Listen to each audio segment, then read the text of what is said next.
To create a howling wind effect, you need to push air through the mouthpiece, searching for those high pitches that give that characteristic howling sound.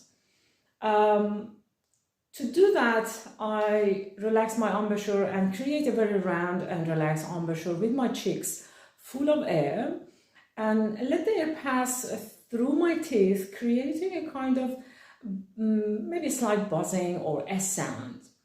You need to search for it. Slowly you will find your way through it. We can give it a try.